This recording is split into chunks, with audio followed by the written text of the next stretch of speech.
안녕하십니까? 만나 뵙게 돼서 반갑습니다. 저는 앞서 소개해 주신 대로 광주 수안교회에서 교주하고 있는 김한민 형제입니다. 광주 수안교회는 잘 아시죠? 왜 잘 아시죠? 네, 우리 정종호 목사님께서 광주 수안교회에 계시다가 오셔서 잘 아실 거라고 생각합니다. 근데 가끔 이제 교회 설교를 가면 이제 수안교회라는 이름이 좀 낯설어서 그러신지 광주에 새로 생긴 교회냐고 물어보신 분들이 계십니다. 광주 하남교회가 2년 전에 이제 광주 수안교회로 이름을 바꿨는데요. 600명 이상의 성도님들이 함께 교제하고 계십니다. 아마 규모가 우리 구리교회하고 비슷하지 않을까 생각이 드는데요. 오늘 또 이렇게 함께 하나님의 말씀으로 서로 교훈받을 수 있는 은혜 주신 것을 위해서 너무 감사드리고요. 오늘 이 말씀이 사람의 말이 아니라 하나님 말씀으로 받아들여져서 우리 성도님들 각 개인의 모든 심령에 은혜가 되는 귀한 시간이 됐으면 좋겠습니다. 기도하고 오늘 말씀 함께 배우도록 하겠습니다. 우리를 사랑하시는 거룩하신 하나님 아버지 참으로 감사합니다. 저희가 아무런 소망 없이 살아가던 그때 주님께서 먼저 저희를 사랑하셔서 그 귀한 독생자 예수 그리스도를 이 땅에 보내주시고 우리 예수님께서 아버지 하나님의 명령에 죽기까지 복종하여 흘려주신 그 십자가의 보혈로 값없이 오직 은혜로 저희를 구원해 주심을 감사드립니다. 구원받은 주님의 자녀답게 정말 온전한 삶을 살아야 하지만 아직 남아있는 옛 본성과 또 세상 가운데 묻어 들어오는 죄와 허물로 인해 주님의 마음을 슬프게 하고 또 근심을 끼쳐드리는 것이 저희들의 부끄러운 현실인 줄 잘 압니다.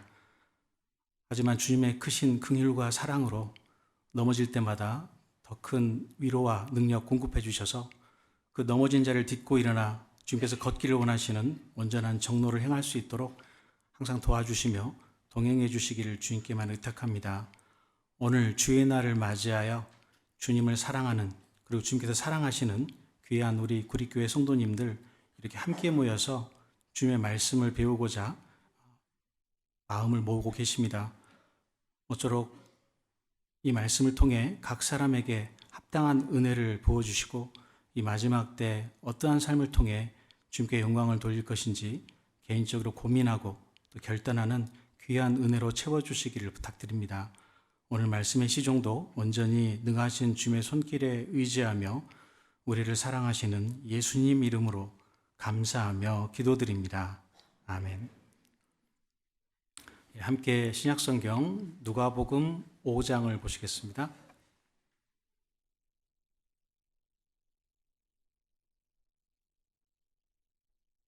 누가복음 5장 1절로 11절 말씀입니다. 누가복음 5장 1절로 11절 말씀. 조금 긴 말씀이니까요. 함께 교독하도록 하겠습니다. 제가 먼저 읽고 11절은 같이 읽도록 하겠습니다.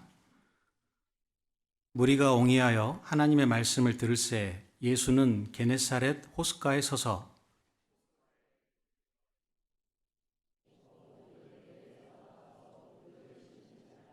예수께서 한 배에 오르시니 그 배는 시몬의 배라 육지에서 조금 뛰기를 청하시고 앉으사 배에서 무리를 가르치시더니 말씀을 마치시고 시몬에게 이르시되 깊은 데로 가서 그물을 내려 고기를 잡으라. 시몬이 대답하여 가로되 선생이여 우리들이 밤이 맞도록 수고를 하였으되 얻은 것이 없지만은 말씀에 의지하여 내가 그물을 내리리이다 하고 그리한즉 고기를 얻은 것이 많아 그물이 찢어진지라. 이에 다른 배에 있는 동물을 손짓하여 와서 도와달라 하니 저희가 와서 두 배 채움에 잠기게 되었더라.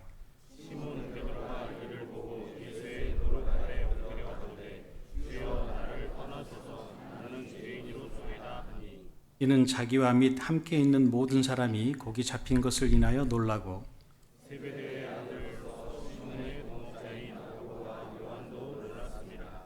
예수께서 시몬에게 이르어 가라사대 벗어 말라 이제 그는 내가 사람을 취하리라 하시니 저희가 배들을 육지에 대고 모든 것을 버려두고 예수를 좇으니라.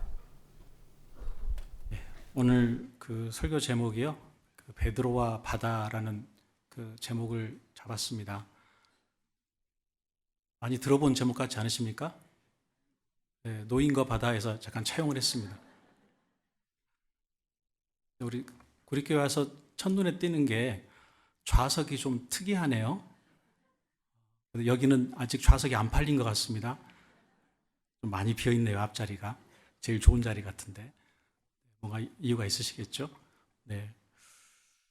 그래, 오늘 그 베드로를 통해서 함께 좀 교훈을 받으려고 하는데요. 여기 시몬이라는 이름으로 계속 소개가 되어 있고, 또 시몬 베드로라고 기록이 되어 있습니다. 먼저 이 베드로의 이름에 대해서 좀 정리하고 들어가는 게 필요할 것 같아서요. 베드로는 12제자 중에 가장 유명한 제자죠. 그죠? 우리는 이제 베드로로 잘 알고 있고, 영어 이름은 피터죠. 피터. 그 유명한 피터팬도 사실은 그 피터에서 딴 거잖아요. 또 프랑스에 있는 그 명품 중에 하나인 피에르 가르댕. 그 피에르가 피터입니다. 그게 베드로거든요. 그리고 이제 저쪽에 그 스페인 쪽에서는 그 페드로라고 하고요. 그리고 러시아 쪽에서는 표트르라고 합니다. 세계적으로 아주 베드로라는 이름은 아주 유명한데요. 그래서 러시아에는 베드로의 이름을 딴 도시가 있습니다. 혹시 어딘 줄 아신가요? 상트페테르스부르크라고 들어보셨습니까? 처음 들어보시나요? 죄송합니다. 그 상트란 말은 세인트란 말이고요. 페테르스는 이제 피터, 베드로입니다. 부르크는 도시란 뜻이고요. 그러니까 성 베드로의 도시라는 뜻을 가지고 있습니다. 근데 원래 그 도시가 이제 상트페테르스부르크였는데 전에 이제 그 소비에트 연합이라 그러잖아요. 소련이 지배할 때는 레닌그라드였습니다. 레닌그라드. 레닌이 상당히 공산주의에서는 유명한 사람이잖아요. 상당히 베드로 그러면 우리가 익히 잘 알고 있고 또 세계적으로 되게 유명한 그런 사도인데 실제로 그 베드로의 이름이 여러 가지가 기록이 되어 있죠. 그죠? 그 베드로의 이름을 한꺼번에 정리된 성경이 한 군데 있습니다. 누가복음 5장 잡아두시고요. 뒤에 요한복음 1장을 보시겠습니다. 요한복음 1장 41절 42절입니다. 요한복음 1장 41절 42절 말씀 제가 읽겠습니다. 그가 먼저 자기 형제 시몬을 찾아 말하되 우리가 메시아를 만났다 하고 메시아는 번역하면 그리스도라 데리고 예수께로 오니 예수께서 보시고 가라사대 내가 요한의 아들 시몬이니 장차 게바라 하리라 하시니라. 게바는 번역하면 베드로라. 여기에 베드로의 이름이 다 들어있습니다. 특별히 이제 여기 42절에 보시면 예수님께서 베드로를 보시고 내가 요한의 아들 시몬이니 라고 말씀하시죠. 원래 본명은 뭘까요? 예, 시몬입니다. 시몬. 그 아버지 이름은 요한이죠. 그래서 어떤 성경에 보면 바요나 시모나 이렇게 돼 있어요. 바요나. 그 바라는 말이 누구누구의 아들이란 뜻이거든요. 그래서 마가복음 9장에 보면 여리고 성의 소경 거지 이름이 뭡니까? 네, 바디메오죠. 바디메오란 말이 디메오의 아들이란 뜻이거든요. 그래서 바요나 또는 요한의 아들이라고 말씀하시는데 이름은 시몬이고 그런데 그 시몬의 이름을 바꿔주시죠. 장차 게바라 하리라. 게바는 그 돌이란 뜻도 가지고 있고 또는 반석이란 뜻도 가지고 있습니다. 그런데 저도 이 성경을 볼 때 처음에 이제 막 구원받고 성경 볼 때 좀 이상했던 것이 게바는 번역하면 베드로라. 이 말이 좀 이상하더라고요.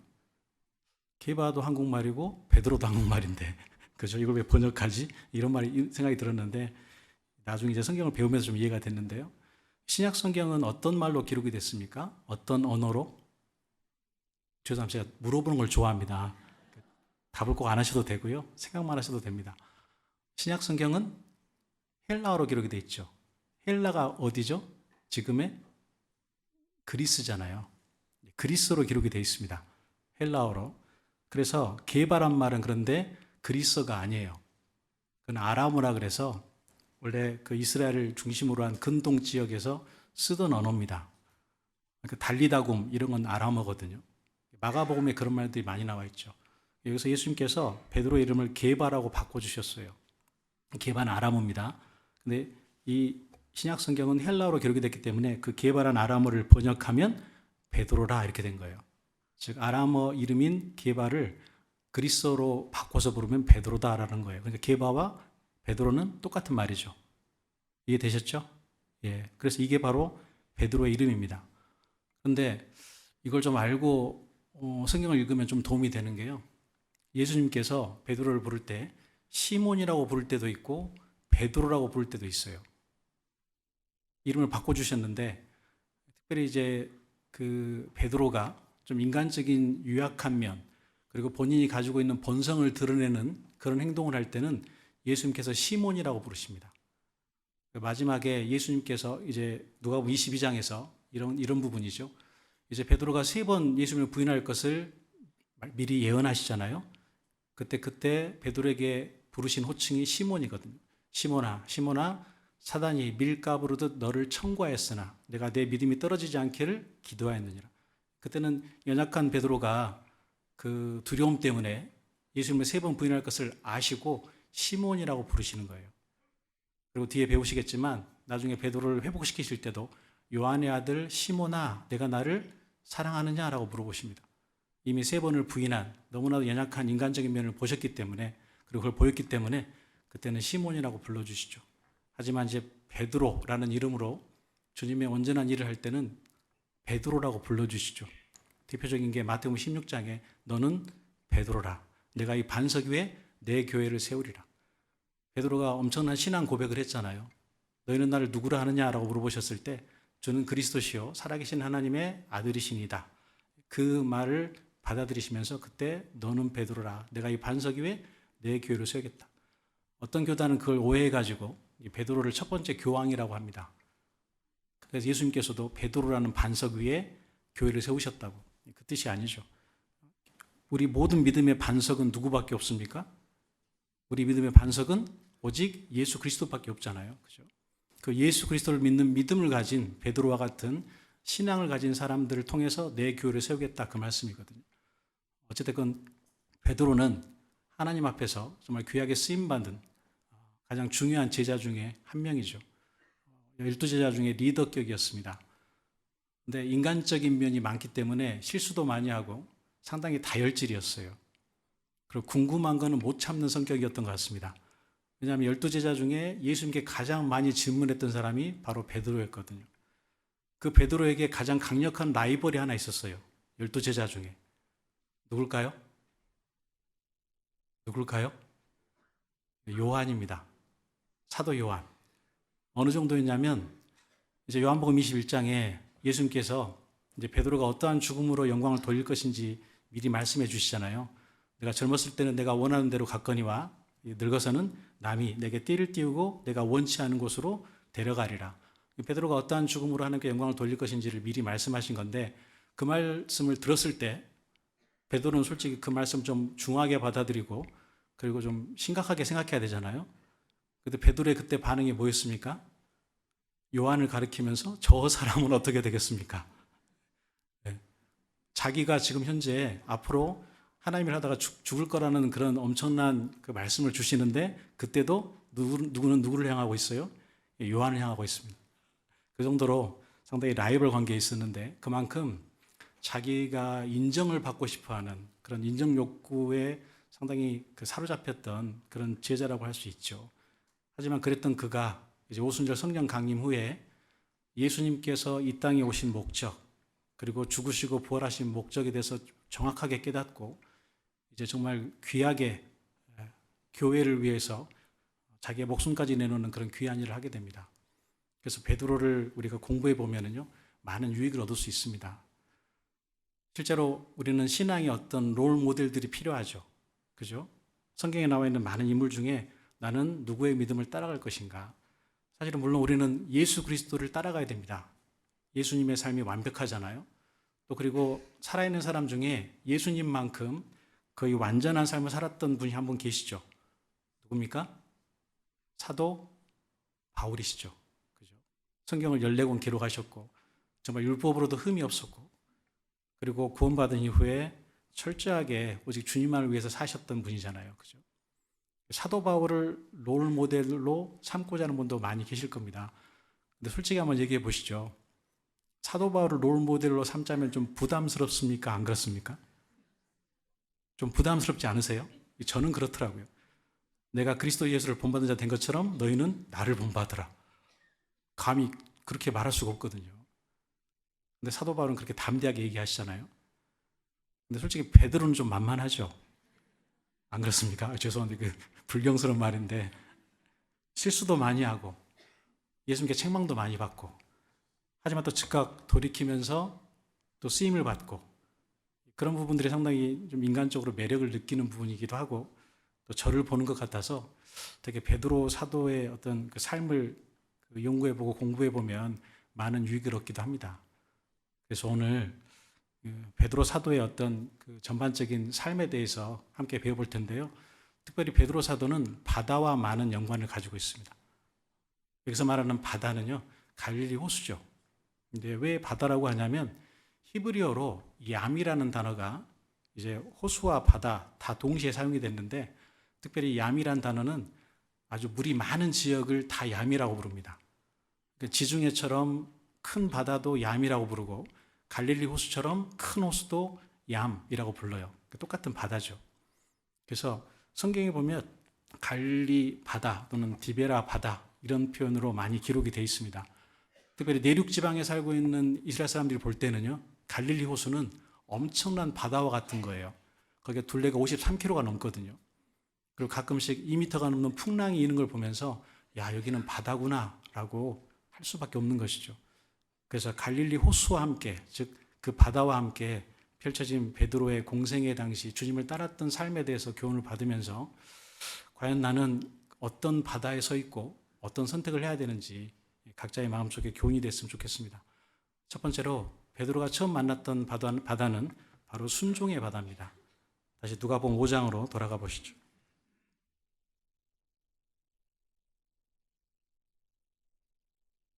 누가복음 5장 4절로 6절 말씀입니다. 제가 읽겠습니다. 말씀을 마치시고 시몬에게 이르시되 깊은 데로 가서 그물을 내려 고기를 잡으라. 시몬이 대답하여 가로되 선생이여 우리들이 밤이 맞도록 수고를 하였으되 얻은 것이 없지만은 말씀에 의지하여 내가 그물을 내리리다 하고 그리한즉 고기를 애운 것이 심이 많아 그물이 찢어지는지라. 이 사건 아마 잘 아실 겁니다. 이제 베드로가 처음 예수님께 부름을 받았던 그 사건이잖아요. 이건 우리가 구원받았을 때의 상황과 아주 유사하죠. 그죠?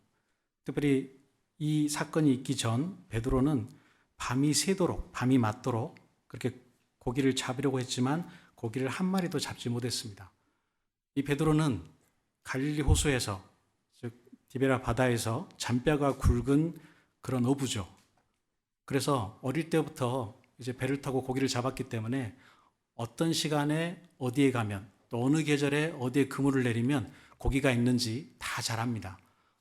그런데 예수님 만나기 전날 그 저녁에는 밤이 새도록 그물을 내리는데 고기를 한 마리도 잡지 못했어요. 어쩌면 그는 자신의 어떤 어부로서의 삶 속에서 가장 허망하고 또 허무한 날을 보냈을지 모릅니다. 그물을 씻으면서 야, 나도 이제 은퇴할 때가 됐나? 내가 지금까지 이렇게 고기를 항상 잡고 있었는데 이렇게 한 마리도 못 잡은 날은 처음이네. 그런 마음으로 자신의 인생에 대해서 돌아볼 수 있을지도 모르겠습니다. 이건 예수님을 만나기 전 우리의 인생과 사실은 흡사하죠. 뭔가 분요하고 열심히 사는데 무엇을 위해 사는지 모르고 또 그것이 옳은 길인 줄 알고 인생의 소망과 온전한 목표를 모르고 살았던 우리의 삶이 어쩌면 예수님을 만나기 전 베드로가 고기를 한 마리도 잡지 못했던 그 날의 상황과 유사하다고 할 수 있을 겁니다. 실제로 시편 39편 6절 말씀에도요. 진실로 사람은 그림자처럼 다니며 헛된 일에 분요하며 재물을 쌓으나 누가 취하는지 알지 못하나이다. 이 다윗이 쓴 시잖아요. 많은 사람들이 부지런히 뭔가를 열심히 합니다. 성실하게 일해요. 하지만 내가 무엇을 위해, 왜 이렇게 바쁜지 모르죠. 우리 전도집회 첫날 인생에 대해서 배울 때 저도 그렇지만 항상 던지는 질문이 있습니다. 왜 사십니까? 왜 사세요?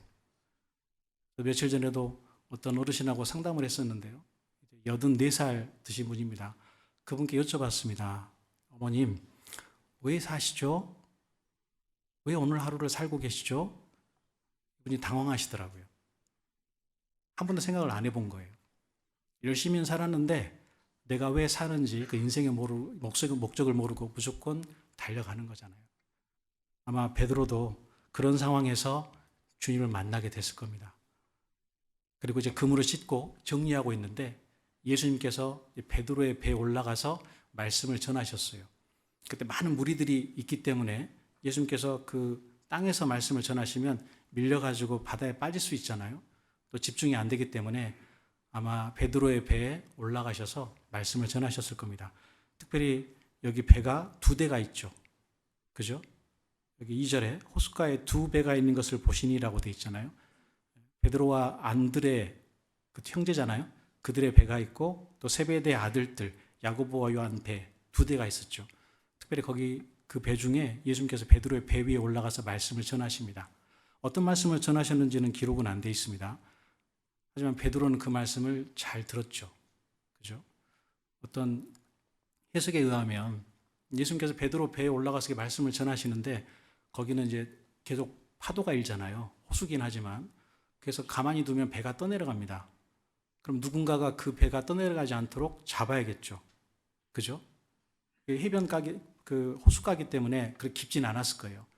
그래서 혹자는 베드로가 자신의 배이기 때문에 그 물에 들어가서 배를 계속 잡고 있으면서 예수의 말씀을 바로 옆에서 들었다.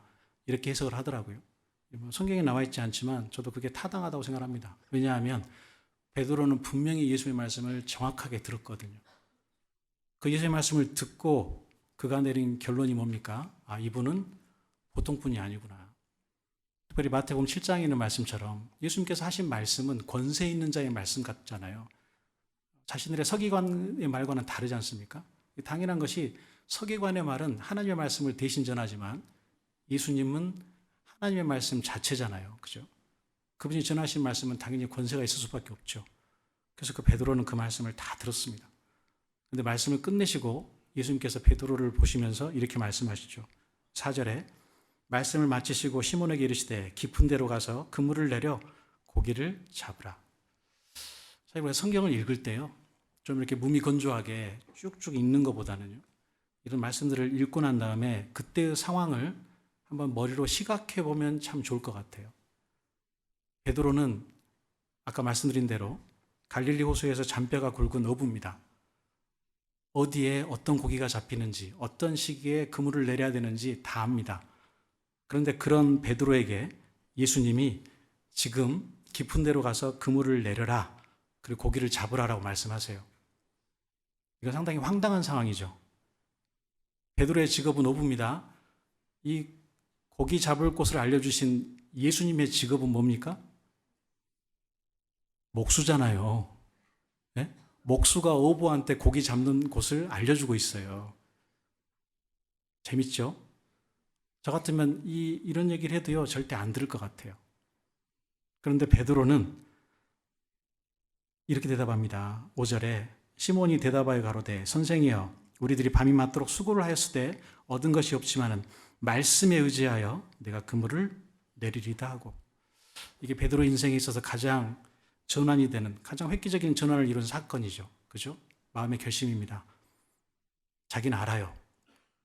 이 시간에, 이 낮 시간에 고기가 없는 것을 압니다. 왜냐하면 당시에는 그 그물이 현재 우리 시대에 쓰고 있는 그물처럼 이렇게 막 투명하거나 보이지 않는 그런 그물이 아닙니다. 다 색깔이 드러나고 굵기 때문에 낮에 그물을 내리면 고기들이 다 도망갑니다. 그리고 고기는 배 그림자를 보고 거기 오지 않거든요. 이 시간에는 고기가 없어요. 더군다나 그날 저녁에 밤이 새도록 그물을 내렸는데 고기를 하나도 못 잡았습니다. 지금 만약에 그물을 내린다면 경험이 많은 베드로의 생각으로는 도대체 이거는 불가능한 일이에요. 고기를 잡는 것은. 그의 이성이 작동한다면, 그리고 그의 경험이 작동한다면 결코 깊은 데 가서 그물을 내리지 않을 겁니다. 그런데 그 베드로는 왜 그물을 내렸죠? 무엇에 의지해서요? 말씀에 의지해서. 그런 그 말씀에 순종했습니다. 우리가 구원받을 때에도 마찬가지죠. 사실은 우리가 구원받은 이유는 뭐냐면 하나님 말씀에 순종해서 구원을 받은 거죠. 내 생각과 내 경험을 다 내려놓고 우리 집안이 믿고 있는 종교, 나의 성향, 취향 이런 거 다 내려놓고 하나님 말씀에 굴복하고 순종해서 내가 죄인임을 인정하고 그 말씀을 그대로 받아들여서 구원을 받은 거잖아요. 그죠? 그래서 이 바다가 바로 베드로에게는 순종의 바다인 거예요. 여러분, 이성과 신앙이 있습니다. 우리 안에 이성적인 생각이 있고 또 믿음에 관한 생각이 있어요. 이성과 신앙 항상 싸웁니다. 때때로는 이성이 이기고 때때로는 신앙이 이기죠. 하지만 우리는 머리로는 분명히 알죠. 내 이성과 신앙이 싸울 때 뭘 따라야 됩니까? 두 분은 그렇게 대답하시네요. 대답은 안 해도 되지만 가끔 하셔도 됩니다. 신앙이 이겨야 되죠. 그죠? 우리 그걸 분명히 알죠. 근데 정말 중요한 게 믿음과 순종은 동의어처럼 사용됩니다. 내가 얼마나 믿음이 좋은가, 내가 요즘 얼마나 하나님 앞에서 온전한 믿음을 지키고 있는가라는 것의 시금석은 내가 정말 요즘 하나님 말씀에 순종하고 사는가 그렇지 않는가 거기에 달려있는 거예요. 요즘 삶 속에 하나님 말씀을 들을 때 정말 평안한 마음으로 그래 나는 요즘 이 말씀들을 잘 지키려고 노력하고 있고 그렇게 살고 있어. 그런 평강 속에서 말씀을 들으십니까? 아니면 말씀을 들을 때마다 항상 찔리십니까? 세상을 가까이 하지 말아라. 돈을 사랑하지 말아라. 마지막 때 정말 이 마지막 때에 어떻게든 그 한 영혼이라도 전도할 수 있도록 구원받게 하도록 자신의 모든 것을 바쳐라. 이런 말씀을 들으면 정말 공감하신가요? 아, 그렇지. 정말 마지막 때지. 내가 정신을 차리고 근신해서 하나님의 말씀을 그대로 순종해서 노력해야지. 그런 마음이신가요? 아니면 그런 말씀이 부담스러우신가요? 나는 더 이거 해야 되는데. 나는 지금 주식 더 벌어야 되는데. 내가 지금 레버리지에 투자해놨는데. 인버스, 곱버스 지금 주식만 떨어지면 돈 벌 수 있는데. 요즘 모든 사람들이 다 주식에 미쳐 있잖아요. 그죠? 마이너스 통장 그 잔고가 제일 최저라고 하지 않습니까? 주식 투자하느라고. 그것도 투기적으로 하죠. 뭔가 여유 자금이 있어서 하는 게 아니고요. 돈을 빌려가지고 비투라 그러죠. 또는 영혼까지 끌어모아서. 다 그렇게 사니까. 세상 사람들은 다 그렇게 삽니다. 솔직히. 회사 다니시는 분들 얘기 들어보면 주식을 안 하는 사람이 없다고 하잖아요. 그죠? 문제는 우리 그리스도인들이 하나님 말씀에 따르지 않고 세상을 따라간다는 거예요. 우리 그리스도인은 말씀의 백성입니다. 하나님 말씀이 그렇다라고 하면 그런 거예요. 상황이 이런데, 현재 사정이 이런데, 베드로는 거기에 따라가지 않았습니다. 말씀에 의지하여 그물을 내렸죠. 그 결과가 뭡니까? 그물이 찢어질 정도로 고기를 많이 잡았잖아요. 그래서 세베대의 아들 야고보와 요한의 배까지 청해서 함께 고기를 잡았습니다. 그죠? 그의 순종이 낳은 결과예요. 여러분 어때요? 여기 기록되어 있는 누가복음 5장에는 기록되어 있는 사건, 하나님이 우리를 순종하게 하시려고 신화로 만드신 거죠. 신화를 쓰신 거죠. 아니 2000년 전 실제로 게네사렛 호숫가, 디베라 바다, 갈릴리 호수에서 있었던 사건입니까? 아닙니까? 사건이에요? 아니에요? 실제 사건입니다. 실제로 있었던 사건이에요. 신화가 아닙니다. 여러분 우리의 신앙은 실제적이어야 되는 거예요. 관념적이면 안 됩니다. 자기 생각으로 하나님을 이용하면 안 되는 거예요. 내 사정이 어떻든 간에 하나님 말씀이 그렇다라고 하면 순종하면 하나님은 거기에 대해서 반드시 복을 주십니다. 그게 신앙의 원칙이잖아요. 내가 하나님 앞에서 온전한 신앙의 결단을 하고 그 일을 행하잖아요. 명령대로 순종하잖아요. 반드시 복을 받습니다. 하나님은 거짓말하지 않으십니다. 그걸 내가 믿냐 안 믿냐 사실 그게 중요한 것이죠. 아마 여기 계신 성도분들 중에 대부분이 구원을 받으셨을 거예요. 근데 아직도 구원받지 못한 분도 계실지 모르겠습니다. 그 이유가 뭘까요? 하나님 말씀에 순종하지 않는 거예요. 복음에 순종하지 않는 거예요. 하나님이 가장 크신 분이어야 되는데 여전히 내 마음속에 큰 게 따로 있어요. 무엇이든지 간에. 그 우상이 자리 잡고 있으면 절대 구원 못 받습니다. 겉으로는 간증도 하고 자기의 구원이 확정하다고 확실하다고 말할 수는 있지만요. 하지만 그 구원이 말 그대로 관념적인 것이기 때문에 우리가 흔히 말하는 지식구원이라고 얘기하잖아요. 그게 역사가 없습니다. 능력이 없어요. 자기 삶의 변화도 없고 다른 사람들을 옳은 대로 돌아가게 할 수도 없습니다. 여러분, 내가 정말 이 삶 속에서 하나님 말씀에 온전하게 순종하고 사는지 그걸 매일매일 살펴봐야 됩니다. 앞서 말씀드린 대로 성경에 그 믿음과 순종을 동의어로 사용한 그런 부분도 있거든요. 여기 잡아두시고요. 히브리서 3장을 보시겠습니다.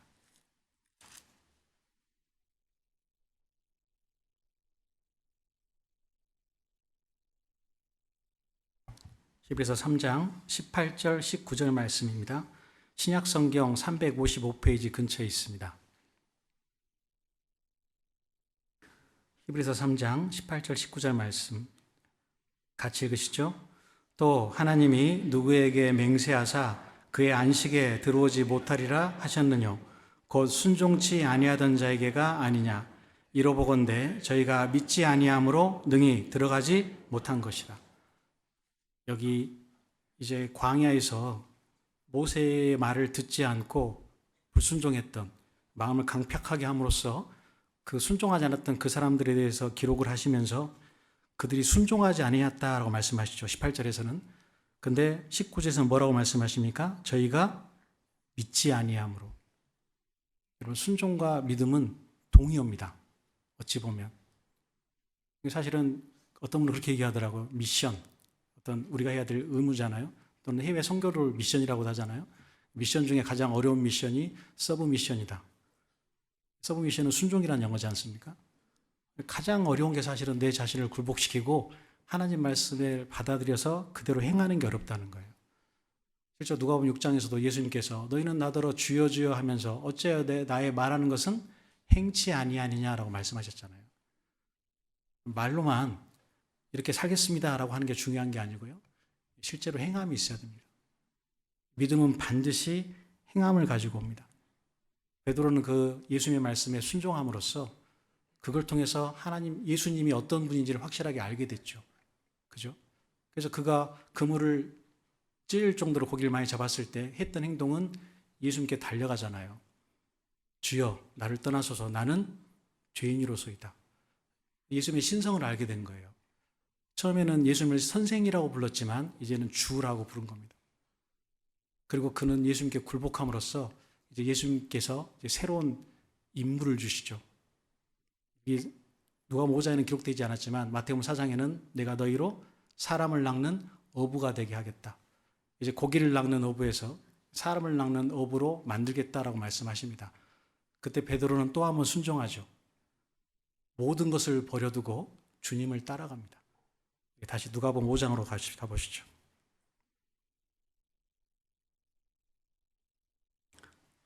누가복음 5장 10절 11절입니다. 10절 11절 말씀 같이 읽으시죠. 세베대의 아들로서 시몬의 동업자인 야고보와 요한도 놀랐음이라. 예수께서 시몬에게 일러 가라사대 무서워 말라 이제 후로는 내가 사람을 취하리라 하시니 저희가 배들을 육지에 대고 모든 것을 버려두고 예수를 좇으니라. 이게 베드로의 두 번째 순종이죠. 나를 따르라 라고 말씀하시니까 모든 것을 버려두고 이제 예수님을 따라간 거죠. 마태복음 4장에는 베드로와 안드레는 그물을 버려두고 세베대 아들 야고보와 요한은 배와 부친을 버려두고 이렇게 기록이 되어 있습니다. 그물은 그들의 인생에서 정말 중요한 그런 도구잖아요. 배도 마찬가지죠. 그리고 아버지도 마찬가지죠. 가족관계 중요하지 않습니까? 근데 그들은 기꺼이 그것을 버려두고 포기하고 주님을 따라갔습니다. 이게 바로 첫 번째 순종이었고 가장 위대한 순종이었죠. 여러분, 성경에 기록되는 모든 믿음의 선진들의 공통점은 순종의 사람이었다는 거예요. 아브라함도 본토 친척 아비집을 떠났죠. 그죠? 또 자신이 낳았던, 물론 하갈이라는 첩이 낳았지만 첫 번째 아들인 이스마엘도 하나님 말씀에 순종해서 버렸습니다.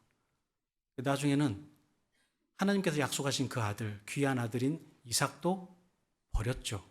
그죠? 그를 번제로 바치라는 말에 끝까지 순종해서 실제로 번제로 바치려고 했습니다. 그걸 믿음이라고 성경은 말씀하시죠. 다윗도 마찬가지고, 그리고 사도 바울도 마찬가지고, 모세도 마찬가지죠. 여러분, 신앙에 있어서 정말 중요한 전기를 마련하려면요, 물론 이런 말씀을 듣고 감동받고 채우는 거 중요한데, 그보다 먼저 해야 될 게 있습니다. 버리는 걸 먼저 해야 됩니다. 내 삶 속에 정말 차마 버리지 못하고 아끼고 있는 것들, 또는 요즘 새롭게 들어온 하나님보다 더 사랑하는 것들, 그걸 먼저 버려야 되는 거예요.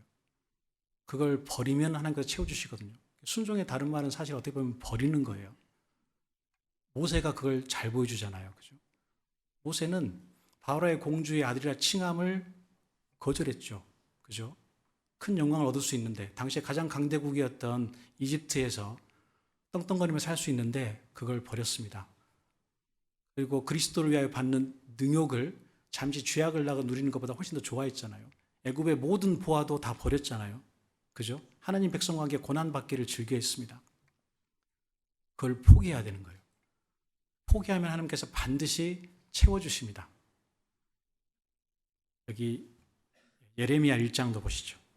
아까 말씀드린 신앙의 법칙이 잘 기록된 곳이 예레미야 1장인데요. 예레미야 1장 10절입니다.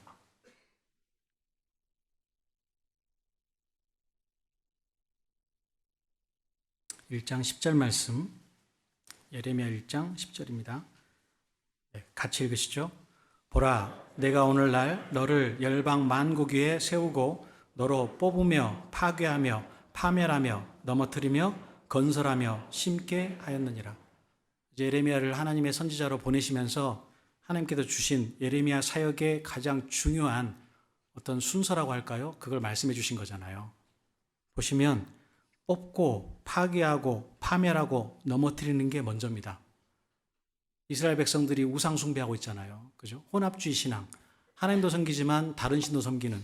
그래서 그들 마음속에 있는 모든 우상들을 뽑고 파괴하고 파멸하고 넘어뜨리는 게 먼저라는 거예요. 그리고 그 위에 하나님 중심, 오직 하나님만이 유일한 신이시고 그분만을 경배하는, 한 단에서만 경배해야 하는 그 귀한 신앙을 건설하고 심게 하셨다는 거거든요. 우리에게도 마찬가지입니다. 먼저 뽑고 파괴하고 파멸하고 넘어뜨린 다음에 그 다음에 새로운 삶을 살아가는 것이죠. 그 야곱이 이제 밧단 아람 자신의 외삼촌 라반에서 돌아왔을 때 사실은 많은 것들을 가지고 왔잖아요. 자기 부인과 또 자녀와 그리고 많은 그 가축들 그리고 보화들 그런 가지고 왔는데 사실은 그가 가야 될 곳은 베델이었죠. 창세기 28장에 이제 에서의 낯을 피해서 도망갈 때 베델에서 하나님을 만났잖아요. 그죠? 그 사닥다리를 보고 이곳이 하나님의 집이다. 그래서 나를 평안하게 돌아오게 하시면 이곳에 단을 쌓고 하나님께 10분의 1을 드리겠습니다. 약속을 했거든요. 근데 그는 베델로 가지 않고 세겜에 머물렀습니다. 숲곳이라는 곳에. 거기서 우릿간을 짓고 짐승을 키우면서 정착을 했어요. 그때 그를 통해서 자신의 그 딸인 디나가 강간을 당하고 그리고 부끄러운 일을 당하면서 이제 그 복수를 위해서 이제 시몬과 레이가 우리와 함께 연혼하자 속인 다음에 할례를 받게 해서 남들을 다 죽여버리잖아요. 그죠? 그래서 가나안 일곱 족속, 가나안 족속에 이제 대적이 됩니다. 그때 하나님께서 야곱에게 나타나시죠. 그 야곱에게 약속했던 베델로 돌아가라 라고 말씀하세요. 그때 야곱이 했던 행동이 혹시 뭔지 기억하십니까? 자신의 이방 옷들, 이방 신상들 그런 것들 다 상수리 나무 아래 묻고 발행했습니다. 그러니까 하나님께서 가나안 족속들을 두렵게 해가지고 야곱을 보호해 주셨죠. 그것도 마찬가지로 버린 거예요. 먼저 내 삶 속에 하나님 보시기에 합당치 못한 것들, 세상에 속해 있는 것들, 나를 더 나쁜 습관으로 끌고 가올 수 있는 것들을 그걸 먼저 버리는 겁니다. 제가 저희 교회에서 이제 중고등부를 담당하고 있는데요. 중고등부 학생들 중에 주일날 자는 학생이 항상 잡니다. 네, 안 자는 학생도 있거든요. 근데 항상 자요. 왜 잘까요? 토요일날 새벽까지 미친 듯이 게임하거든요. 새벽에 막 3시, 4시까지 게임해요. 그러니까 당연히 주일날 오면 피곤하죠. 그죠? 말씀 잘 들어야 돼. 일어나. 아무리 선생님이 깨워도 다시 또 잡니다. 뭘 먼저 해야 되죠? 게임을 줄여야 되죠. 그죠? 게임을 시간을 줄여서 적당하게 타협을 해야 되지 않겠습니까? 요새는 하지 말라는 말은 또 안 통하더라고요. 그리고 절제를 해야 되지 않겠어요? 마찬가지죠. 우리도 성인이지만 그런 유혹들에 빠질 때가 많이 있잖아요. 성경책은 잠깐 보고 끝내는데 유튜브에 계속 하루 종일 보고 있는 분도 계시잖아요.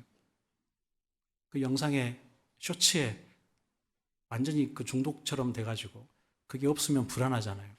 어디 가든지 항상 따라가면서 그걸 보지 않습니까? 말씀을 듣기보다는 거기에 나와 있는 어떤 시사적인 것들, 그런 것들 보느라고, 또는 자기의 관심 있는 것들 보느라고, 그 알고리즘 따라가면 어때? 1시간, 2시간 금방 지나가잖아요. 그거 끊지 못하면은요, 말씀을 들어도요, 그 말씀이 내 안에 역사하지 않습니다. 하나님은 거룩한 분이고, 또 질투하시는 하나님이라고 말씀하시잖아요. 하나님은 하나님만을 사랑하고, 하나님만을 가장 우선순위에 두는 사람을 좋아하십니다. 그리고 그분에게 합당한 능력을 주세요. 아이고, 그럼 세상을 떠나서 사란 말이냐? 그 말은 아닙니다. 하지만 내가 잘 알잖아요. 요즘 나의 관심사가 뭔지, 내가 무엇에 가장 많은 시간을 투자하고 있고, 가장 많은 돈을 쓰고 있고, 가장 많은 관심을 쏟고 있는지 나는 잘 알잖아요. 그거 내가 해야 됩니다. 다른 사람이 해주는 게 아니에요. 가끔 이제 하계수양회가 다가오는데, 하계수양회를 할 때 전도인들이 가장 두려워하는 상담의 대상이 누굴까요? 누굴까요?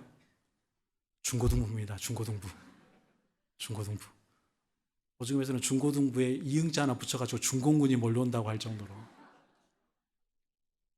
중고등부 상담이 상당히 힘들거든요. 왜 힘드냐면 아침에 예를 들어 8시부터 저녁 12시까지 상담한다. 상담의 내용의 대부분이 뭘까요? 대부분이 이런 겁니다. 제가 분명히 예수님 믿고 구원을 받았는데 생활에 변화가 없어요. 제가 구원인지 좀 이렇게 확정하려고 왔습니다. 그런 상담이 대부분이에요. 저도 이제 상담을 가면 그런 상담을 많이 받거든요. 그럼 저는 상담원 학생에게 물어봅니다. 우리 형제님, 우리 자매님, 작년에도 상담했어요? 안 했어요? 그러면 했대요. 그래요? 상담 내용은 뭐예요? 똑같아요. 제가 분명히 구원을 받았는데, 다 인정하는데 생활에 변화가 없어요. 제 구원인 확진한 좀 확인해 주세요. 죄송합니다. 자, 한 번 더 물어봅니다. 그럼 그때 상담했던 전도인이 뭐라고 말씀하시던가요? 생각하다가 말씀, 기도, 교제, 전도 그 잘 4가지 신앙생활을 잘 하라고 하셨어요. 그래요? 그럼 저는 뭐라고 할까요? 저는 뭐라고 할 것 같아요? 그렇게 하라고 하실 것 같은데요?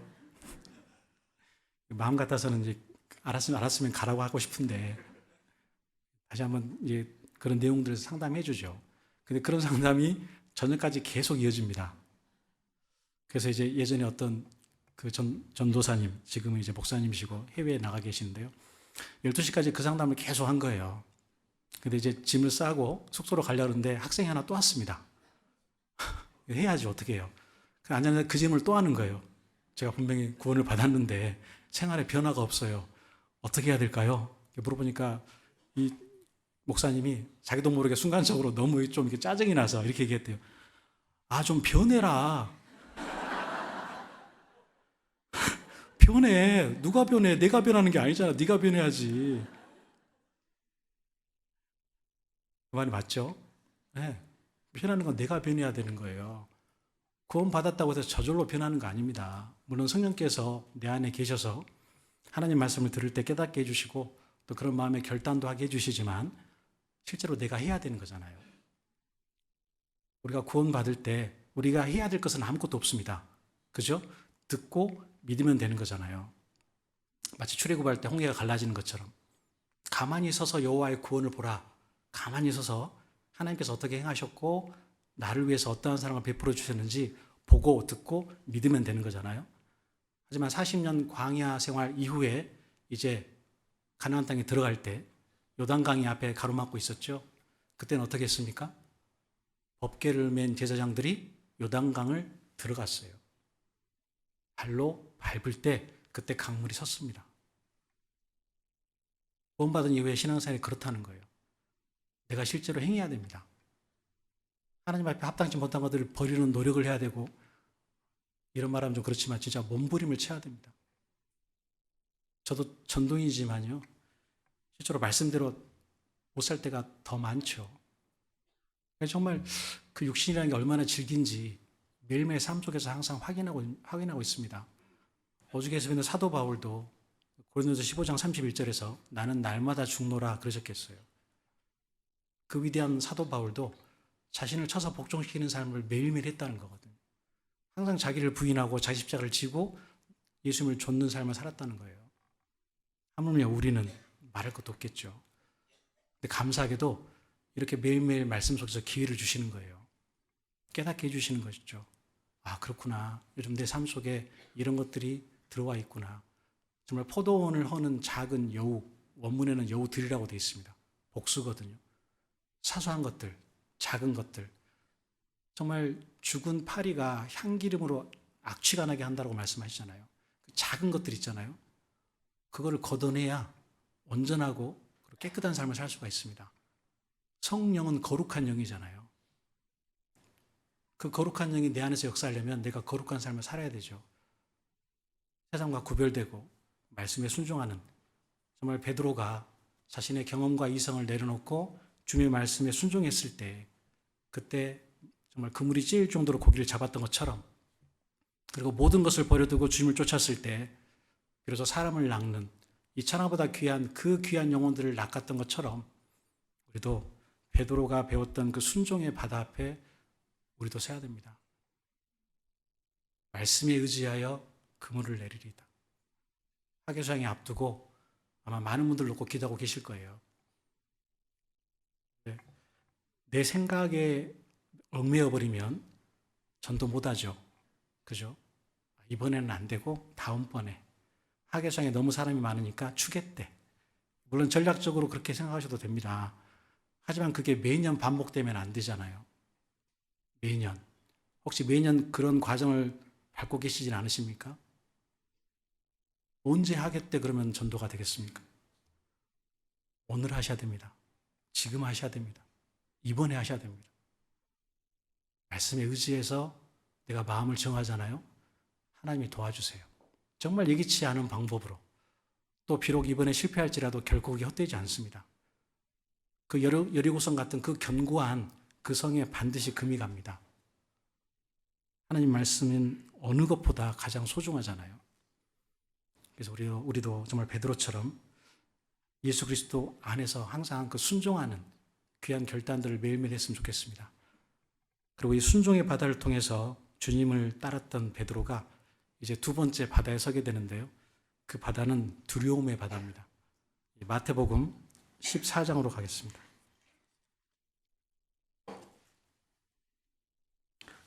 마태복음 14장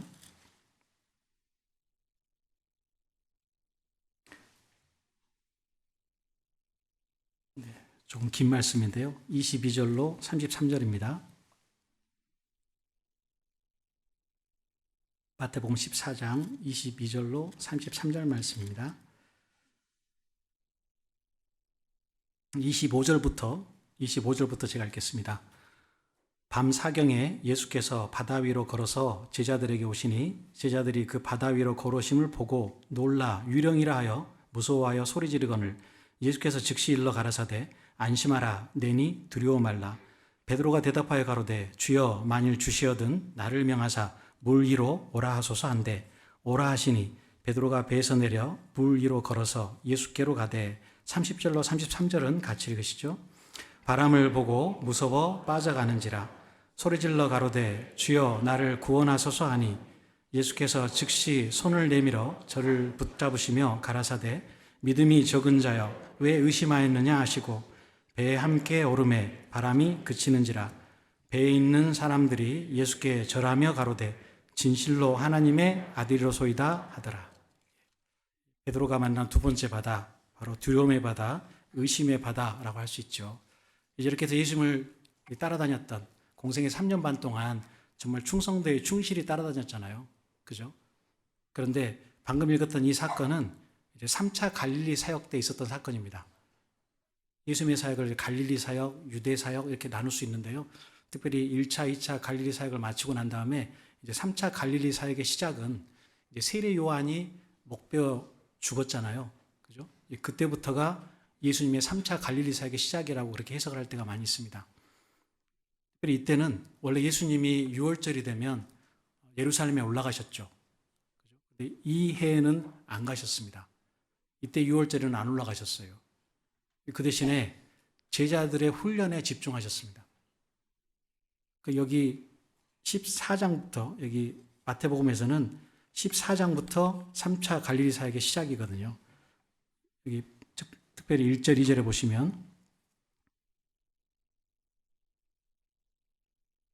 그때 분봉왕 헤롯이 예수의 소문을 듣고 그 신하들에게 이르되 이는 세례 요한이라 저가 죽은 자 가운데서 살아났으니 그러므로 이런 권능이 그 속에서 운동하는도다 하더라 이렇게 돼 있잖아요. 이제 헤롯 왕이 세례 요한을 목베어 죽인 다음 그 직후에 예수님께서 이제 제자들의 훈련에 집중하셨던 그 기간이 3차 갈릴리 사역이에요. 그때 왜냐하면 제자들은 여전히 잘못된 메시아관을 가지고 있었거든요. 메시아란 말이 구세주란 뜻이죠. 그리스도란 뜻인데 그들은 여전히 예수님에 대해서 로마의 압제로부터 자신들을 해방시켜줄 민족의 영웅으로 생각하고 있었습니다. 예수님께서 이 땅에 오신 목적을 전혀 모르고 있었어요. 이 땅에 오셔서 모든 죄인의 죄를 구원해 주실 정말 우리의 속죄 제물로 오신 그 예수님을 여전히 오해하고 있었고 알지 못했습니다. 그들 마음속에 야망이 가득했거든요.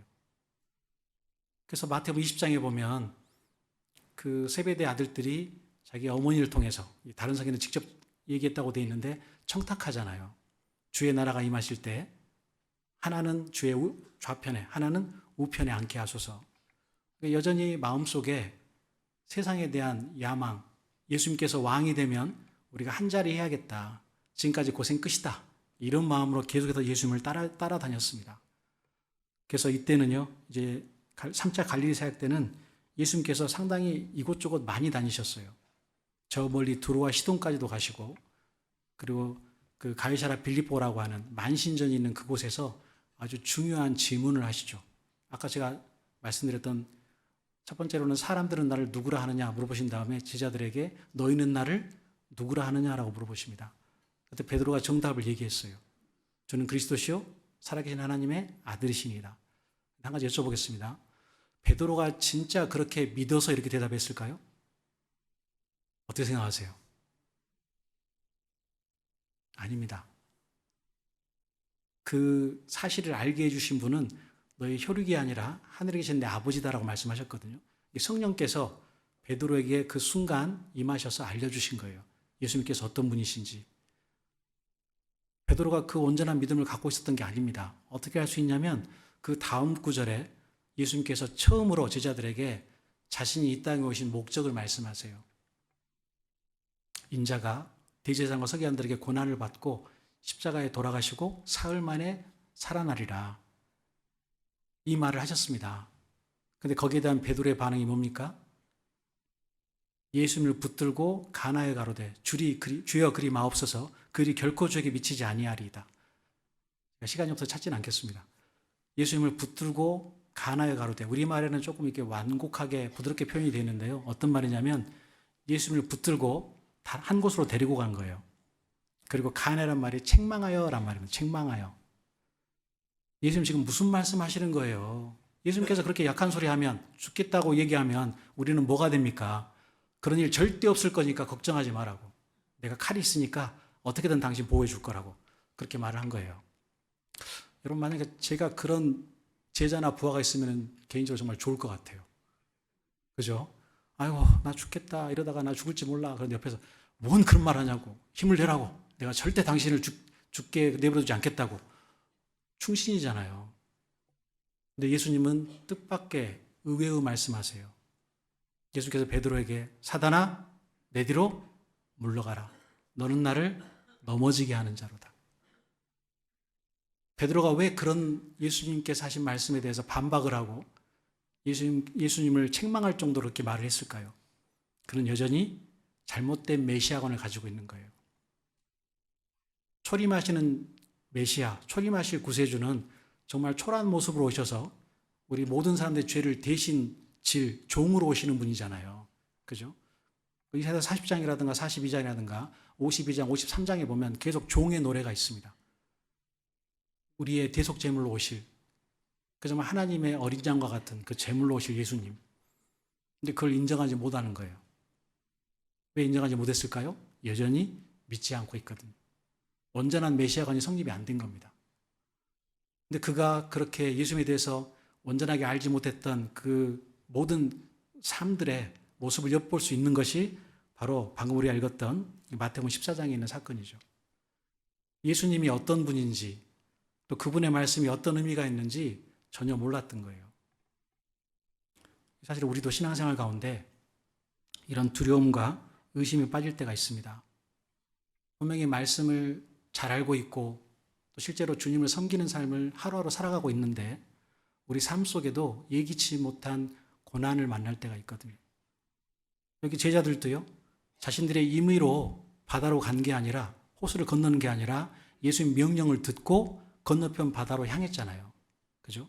여기 22절에 마태복음 14장 22절입니다.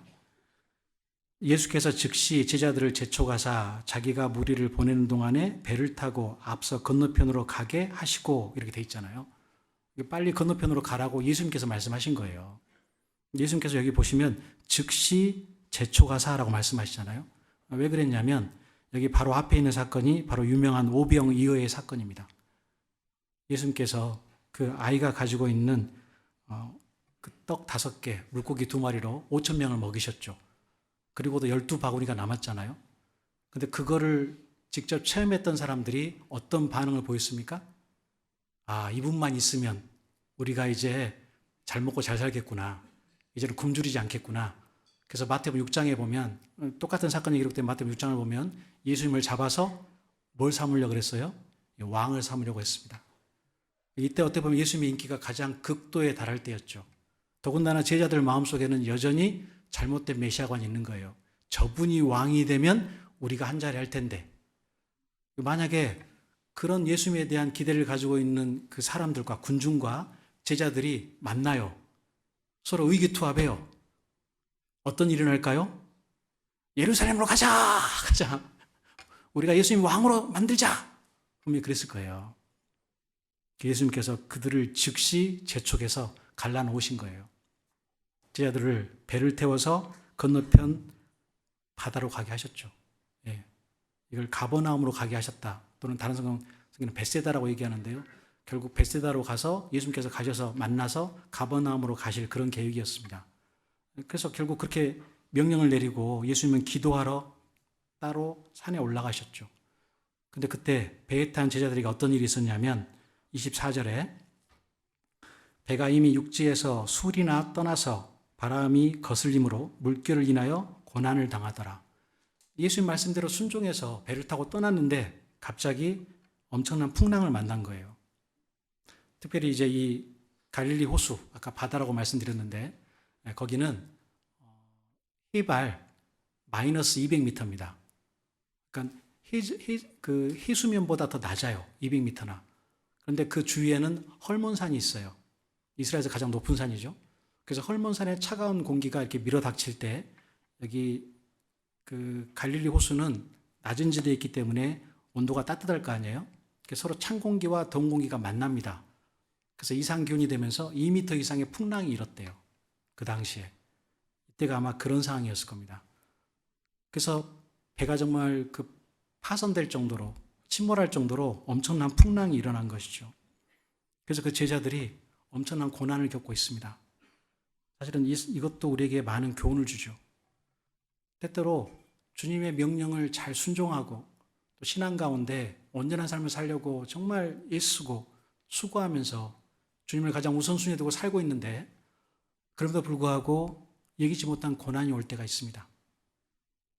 그때 우리는 가끔 질문을 던지죠. 하나님, 저는 주님을 위해서 정말 노력하고 있고 주님을 가장 중요한 가치를 두고 삶의 목표로 두고 살아가고 있습니다. 그런데 왜 저에게 이런 일이 허락되고 이런 일이 있습니까? 가끔은 주님께 물어보고 싶은 그런 마음들이 있을 때가 있잖아요. 근데 한 가지 여쭤보겠습니다. 그리스도인은 암에 걸리면 안 됩니까? 그리스도인은 구원받은 사람은 교통사고 나면 안 되나요? 그런 법이 있습니까? 그런 법 없습니다. 근데 세상에 있는 잘못된 기복신앙이라고 하는 번영신학이라는 그런 데서는 예수 믿으면 잘 됩니다. 예수 믿으면 모든 게 다 해결이 돼요. 걱정하지 마세요. 그러니까 교회 나오세요. 그걸 가장 대표적으로 많이 말하는 게 미국에 있는 조엘 오스틴이라는 목사죠. 긍정의 힘, 잘 되는 나. 그래서 그가 목회하고 있는 교회가요, 7만 명인가 사람이 그렇게 모입니다. 워낙 사람들이 많이 모이니까 그 교회당이 좁아서 주일에는요, 미국의 프로농구장, 거기를 빌려가지고 거기서 예배를 봅니다. 또 온라인으로도 자기 설교를 여기저기 보내요. 몇백만 명이 그걸 듣습니다. 자신의 아내 글로리아와 함께. 그는 항상 그렇게 얘기해요. 나를 봐요. 하나님 믿으니까 잘 되지 않습니까? 긍정적인 생각을 가지세요. 절대 부정적인 생각을 가지 마십시오. 그래서 그는 부정적인 얘기를 전혀 하지 않습니다. 죄, 지옥, 심판 절대 얘기 안 합니다. 오죽했으면은 무신론자인 레리 킹이라는 사람이 있어요. 레리 킹 라이브라고 상당히 유명한 프로그램을 토크쇼를 운영했던 사람인데 그 사람이 조엘 오스틴을 불러가지고 인터뷰했던 내용 중에 무신론자가 목사에게 물어봅니다. 당신은 왜 지옥이나 심판을 설교하지 않습니까? 거기에 대해서 궁색하게 대답을 해요. 그럼 부정적인 것을 생각하면 안 된다고. 그럼 더 부정적이 된다고. 형 그렇습니까? 그럼 성경에서 가장 부정적인 사람이 누굴까요? 예수님이에요. 지옥에 대해서 누가 제일 많이 말씀하셨습니까? 예수님이시잖아요. 그럼 예수님이 가장 부정적인 사람이죠. 그죠? 근데 왜 그런 부정적인 분을 믿으라고 하죠? 이게 모순이잖아요. 그러니까 우리가 항상 생각해야 될 게 신앙생활 중에 뜻하지 않은 고난을 만날 때가 있습니다. 물론 모든 게 징계는 아니죠. 그죠? 어떤 분은 뭔가 잘못되면 아이고 내가 징계받았다고 내가 또 뭘 잘못했는지 살펴봐야 되겠다고 물론 그런 자세는 좋습니다. 근데 그렇게 해버리면요 계속해서 그런 마음을 가지고 살면은요 은혜로 신앙생활하는 게 아니라 율법주의가 됩니다. 율법주의가 마치 부모님 말씀을 잘 듣는 아이가 있어요. 알고 봤더니 그 이유가 뭐냐면 내가 잘못하면 아빠가 때리니까 아빠가 벌 주니까 그것 때문에 항상 그 아빠한테 잘 보이려고 그러고 부모한테 잘 보이려는 그런 행동을 하는 거예요. 어때요? 정상적인 부자 관계입니까? 아니잖아요. 그죠? 정상적인 부자 관계는 사랑이 바탕이 돼야 되는 거잖아요. 마찬가지입니다. 우리가 실수하고 잘못할 때 있죠. 그래서 하나님께서 징계해 주시는 거예요. 근데 모든 것이 다 징계는 아닙니다.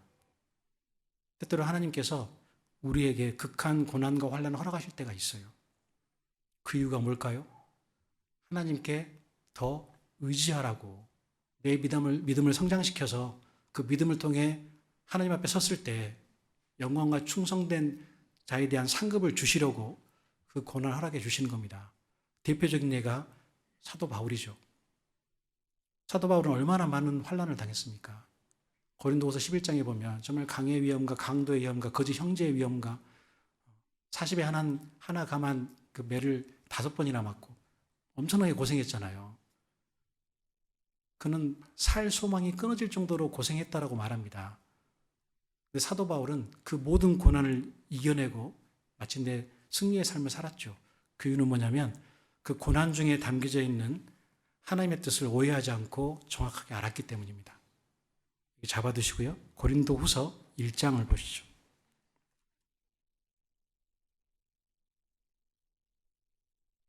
고린도후서 1장 8절 9절입니다.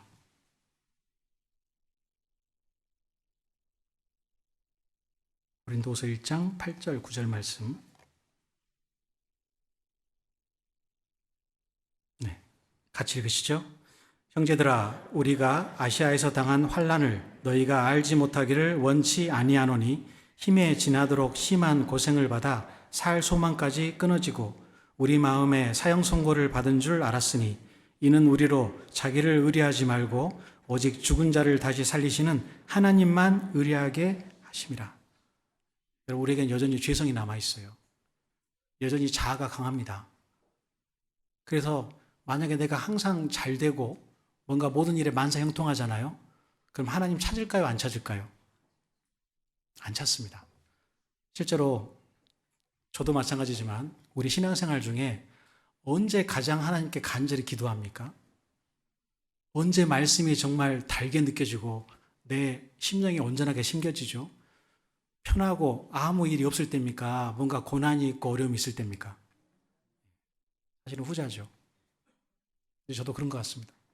뭔가 곤고하고 마음속에 힘들고 고난이 있고 내가 뜻하는 대로 일이 풀리지 않을 때 그때 오히려 주님께 더 기도하고 주님을 더 찾게 되는 거잖아요.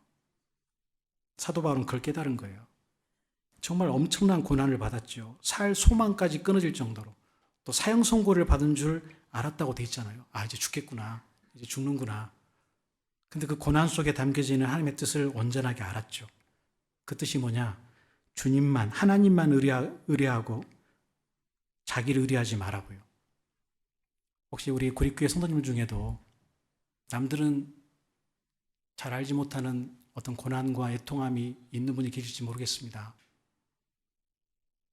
때때로 그것 때문에 너무나 낙심하고 또 눈물로 밤을 지내는 분도 계실지 모르겠어요. 하지만 그 고난의 밤을 통해서, 눈물의 밤을 통해서 분명히 하나님께서 좋은 것을 주실 겁니다. 우리가 고난 중에 잊지 말아야 될 것이 딱 하나가 있습니다. 하나님은 선하시다는 거예요. 하나님은 선하십니다. 선하시기 때문에 모든 악을 선으로 바꿔주십니다. 그걸 기억한다면 풍랑 가운데서 고민하는 제자들처럼 비록 내가 현재 세상의 삶 속에서 또는 예기치 못한 내가 감당할 수 없는 고통 때문에 힘들어하지만 반드시 주님께서 내게 찾아와 주시고 내게 가장 큰 평안과 위로를 주실 거라는 믿음을 갖고 있다면 그 고난들을 분명히 극복해낼 수 있을 겁니다. 바로 베드로에게 예수님께서 그걸 어떤 그림자로 보여주신 거예요. 실제로 예수님은 그 제자들이 고난 당하는 것을 아셨습니다. 아까 말씀드린 마태복음 14장에 있는 그 말씀과 그 병행 구절이 있는 마가복음 6장에 보면 예수님께서 기도하시다가 제자들이 고난 당하는 것을 보시고 라는 말씀이 있거든요. 그걸 보시고 이제 제자들에게 찾아가신 거예요. 여기 마태복음 14장으로 다시 들어가 보시죠.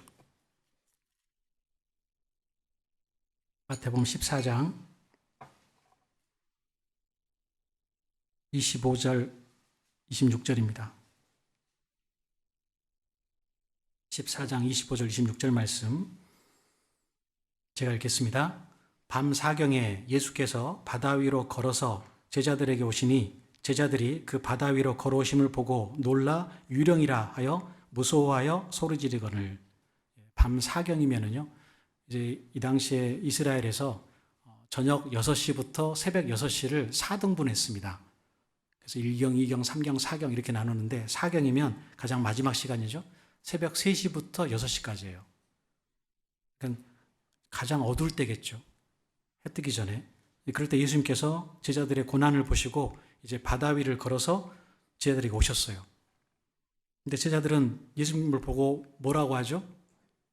주님이시다 그래요. 뭐라 그래요? 유령이다 그러죠. 귀신이다 귀신 그러는 거예요. 왜냐하면 여전히 이들은 예수님이 누군지를 잘 모르는 것 같아요. 그죠? 근데 그런 제자들에게 예수님께 이렇게 말씀하시죠. 27절에서 예수께서 즉시 일러 가라사대 안심하라 내니 두려워 말라. 안심해라 나다. 특별히 낸이란 말이요. 이게 헬라어로 에고에이미라는 말로 되어 있습니다. 에고에이미, I am이라고 되어 있거든요. 이거는 하나님께서 자기를 드러낼 때 출애굽기 3장에서 쓰신 말씀이에요. 나는 나다. 이게 하나님이다 그 말씀이거든요. 안심해라. 내가 왔다. 세상을 만든 창조주인 내가 왔다. 그 말씀이죠. 그 풍랑을 만들고 그리고 풍랑을 잠잠하게 할 수 있는 그 능력을 가진 내가 왔다는 거예요. 두려워 말라라고 말씀하시죠. 실제로 제자들은 이 풍랑치는 바다를 건넜던 게 이때 처음이 아니죠. 그죠? 마태복음 8장에 보면 예수님을 태우고 모시고 가는데 그때 풍랑이 일어납니다. 예수님은 고무를 베고 누워서 잠들었거든요. 제자들이 예수님 보고 소리 지르죠. 우리들이 죽게 된 것을 보지 아니하시나이까. 예수님께서 일어나셔서 풍랑을 꾸짖으니까, 바다를 꾸짖으니까 잠잠해졌죠. 그리고 그때 이제 그 다음에 제자들에게 이제 뭐라고 하시죠? 믿음이 적은 자들아, 너희가 왜 두려워하느냐? 근데 그때 그들 마음속에 있었던 게 저가 뉘기에 바람도 그 말을 듣는가? 바람도 잔잔한가? 라는 그 경험을 한 거예요. 근데 이게 두 번째 경험이거든요. 근데 불구하고 여전히 그들은 두려워하는 마음이 있었던 겁니다. 그런데 그 예수님이 자신들에게 다가오셨어요. 어때요? 이제 두려워할 이유 있습니까? 없습니까? 없어요. 예수님이 오신 걸 보고 분명히 마음속에 큰 위로와 안심했을 겁니다. 근데 이때 역시 베드로는 베드로예요. 베드로가 예수님께 물어보죠. 28절. 베드로가 대답하여 가로되 주여 만일 주시어든 나를 명하사 물 위로 오라 하소서 한대. 12제자 중에 누가 가장 충성스러운지 그걸 보여줄 수 있는 좋은 기회가 된 거예요. 다른 제자들은 가만히 있잖아요. 그죠? 자기는 가겠다는 거예요. 그때 예수님께서 이렇게 대답하시죠. 29절 오라. 예. 그럼 어떻게 하면 됩니까? 가면 되죠. 실제로 베드로는 이제 어쩌면 그 풍랑치는 갈릴리 호수에서 그 바다에서 가장 유일한 피난처가 될 수 있는 배에서 나와서 그 풍랑치는 바다에 발을 내딛었습니다. 그때 누굴 봤을까요? 주님을 봤죠. 주님을 보고 발을 내딛고 걸어가기 시작했어요. 대단하죠? 예수님 외에 물 위를 걸은 유일한 사람입니다. 베드로. 그랬던 그가 바다에 빠지죠. 그죠? 여기 그 아래 30절에 바람을 보고 무서워 빠져가는지라 소리질러 가로되 주여 나를 구원하소서 하니 낭패죠. 멋진 모습을 보여주려고 했는데 완전히 실패했습니다. 그 이유가 뭘까요? 여전히 베드로는 아까 말씀드린 대로 주님이 누구신지를 솔직히 몰랐어요. 온전하게. 그리고 그 말씀에 담겨져 있는 의미를 온전하게 순종하지 못했습니다. 그 말씀에 순종해서 제자가 된 베드로였지만 이제 이곳에서는요, 그 주님의 말씀에 순종하지 못했어요. 그 말씀에 의심했죠.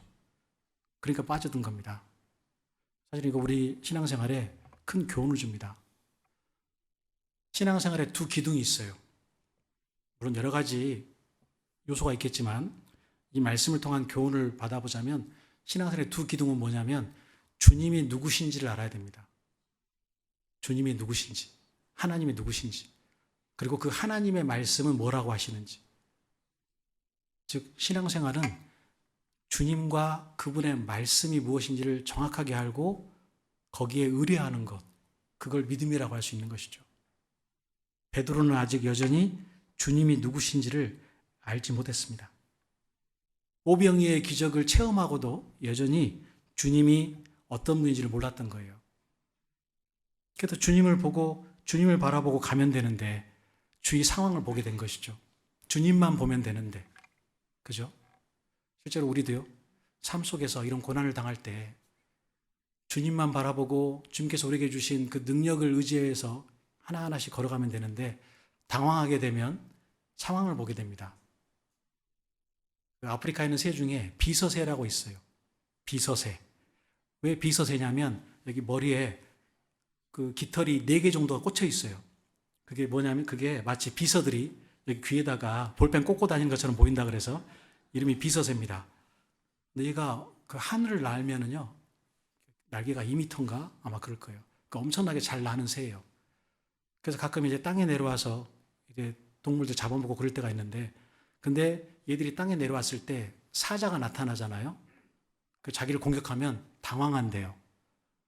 자기가 새라는 걸 잊어버린대요. 그 날아가면 되는데 계속 뛰어간답니다. 그래서 잡아먹힌대요. 그래서 어리석은 비서새라고 그렇게 많이 나와 있는데요. 실제로 우리도 그럴 때가 있는 것 같습니다. 주님이 우리와 함께 하시고 과연 우리를 버리지 않겠다라고 분명히 약속하셨는데 그 주님과 그 말씀을 온전하게 믿지 못하고 자꾸 내 생각과 인간적인 수단을 바라볼 때가 있잖아요. 아까 말씀드린 대로 주님은 선하신 분이고 절대 거짓말하지 않습니다. 세상의 사람들은 모든 사람들을 돈을 추구하고 살아갈지라도 우리는 주님을 의지하고 그 말씀에 따라가야 되는 거잖아요. 그 이유가 뭡니까? 주님께서 약속하셨어요. 있는 바로 족한 줄 알라고. 우리를 버리지 않겠다고. 그럼 나는 그걸 믿으면 되는 거잖아요. 너희는 먼저 그의 나라와 그의 의를 구하라. 그러면 모든 것을 너희에게 더하시리라. 무엇을 마실까, 무엇을 먹을까, 무엇을 입을까 염려하지 말라. 왜요? 이거는 이방인들이 구하는 것이라고 말씀하셨잖아요. 너희 천부께서 우리에게 필요한 것을 다 하신다고 말씀하셨지 않습니까? 그래서 믿음이 중요한 겁니다. 무엇을 믿냐는 거예요. 감정이 아니라 실제로 하나님의 존재를 믿고 그 하나님의 말씀을 온전하게 받아들이는 것, 그게 믿음이잖아요. 그럼 믿음의 정의가 뭡니까? 믿음은 바란 것들의 실상이요 보지 못하는 것들의 증거라고 말씀하시죠. 히브리서 11장 1절에 좀 어려운 말씀이지만 간단합니다. 여러분 하나님 보셔서 믿습니까? 하나님 보셔서 믿으세요? 하나님 한 번도 본 적 없으시죠? 하나님 보신 분 없죠? 근데 하나님 믿습니까? 안 믿습니까? 믿죠? 그게 믿음이라니까요. 보이지 않는 하나님을 보는 것처럼 믿는 것. 천국 가보셨어요? 천국 보셨어요? 그 천국 있다고 믿어요? 안 믿어요? 믿음이 부족하신 분들이 많이 계시네요. 미국이 있는 것처럼 일본이 있는 것처럼 천국 있습니까? 없습니까? 있습니다. 있습니까? 믿습니까? 그게 믿음이라니까요. 보이지 않지만 그게 보이는 것처럼 살아가는 거예요. 보이는 것으로 확실하게 받아들이는 거예요. 그러니까 천국 갈 사람처럼 살아가는 겁니다. 세상에 소망 두지 않고 이 땅에서는 외국인과 나그네로 내 소망은 하늘에 있으니까 우리의 시민권은 하늘에 있다라는 그 말씀처럼 실제 삶으로 천국 시민으로 살아가는 거예요. 이 세상은 다리예요. 다리. 다리 위에 집을 짓습니까? 안 짓습니까? 다리에 집 짓는 사람 없잖아요. 그냥 지나가니까. 그리스도인에게 바로 세상에 바로 다리랑 똑같습니다. 우리의 영원한 집은 따로 있는 거예요. 근데 더 중요한 것은 우리에게 동행해 주시겠다고 약속하셨어요. 주님께서 풍랑 중에 있는 제자들 찾아오신 것처럼 주님은 언제나 우리와 함께 계시고 우리를 버리지 않겠다고 약속하셨습니다. 그걸 믿냐는 거예요. 그걸 믿냐는 겁니다. 그 믿음이 있을 때 세상을 이길 수 있는 것이죠. 여러분 히브리서 13장을 보시겠습니다.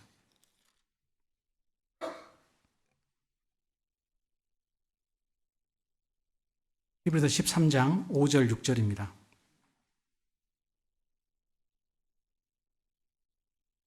13장 5절 6절 말씀 같이 읽으시죠. 돈을 사랑치 말고 있는 바를 족한 줄로 알라. 그가 친히 말씀하시기를 내가 과연 너희를 버리지 아니하고 과연 너희를 떠나지 아니하리라 하셨느니라. 그러므로 우리가 담대히 가로되 주는 나를 돕는 자신이 내가 무서워 아니하겠노라. 사람이 내게 어찌하리요 하노라. 여러분 주님께서 분명히 약속하셨습니다. 과연 너희를 버리지 아니하고 과연 너희를 떠나지 아니하리라. 이 약속 지금도 지켜주고 있는 거죠. 그죠? 내 생각에는 하나님께서 멀리 계신 것 같지만 하나님은 절대 멀리 계시지 않는 거예요. 우리의 눈을 정말 믿음의 주여 온전케 하신 예수를 바라보면 분명히 그 보이지 않는 것들을 보게 됩니다. 우리에게 있는 마음 눈을 통해서 내게 주신 소망이 무엇인지, 내게 주신 능력의 정말 지극히 큼이 어떤 것인지 그게 보이는 거예요. 나를 위해 예비해 두신 상급과 영광이 보이는 겁니다. 이 고난과 어려움을 이겨냈을 때, 풍랑치는 바다와 같은 세상을 이겨냈을 때 내게 주실 칭찬이 얼마나 큰 것인지를 알게 되는 것이죠. 여러분, 그 노무현 정권 때 문화재청 장관을 했던 그 유명한 분이 계십니다. 누구시죠? 갑자기 이름이 기억이 안 나네요. 유홍준 씨. 예. 그분이 쓴 책이 베스트셀러가 있죠. 나의 문화유산 답사기. 그 책이 있거든요. 저도 학교 다닐 때 되게 좀 이렇게 의미 깊게 읽었던 책인데 그 책에 자주 반복되는 그 글귀가 하나 있습니다. 그게 뭐냐면 정조 때 유한준이라는 한학자가 썼던 그 한시 글귀를 우리말로 옮긴 거거든요. 그 내용은 이렇습니다. 사랑하면 알게 되고 알면 보이나니 그때 보는 것은 전과 같지 않으리. 이제 그전에는 사실은 구원받기 전에는 그냥 그렇게 상당히 의미 있는 글이구나 그렇게 생각하고 읽었었는데 이제 구원을 받고 나니까 우리의 신앙도 그렇다라는 생각이 들었습니다. 정말 주님을 사랑하고 주님을 온전하게 믿으면 하나님에 대해서 주님에 대해서 더 알게 되죠. 그러면 주님의 능력과 그분이 어떤 분인지를 알게 되잖아요. 그럼 그때는 신앙생활이 달라집니다. 여러분 주 예수 그리스도의 은혜와 저를 아는 지식에서 자라가라 라고 베드로서 마지막에 말씀하시죠.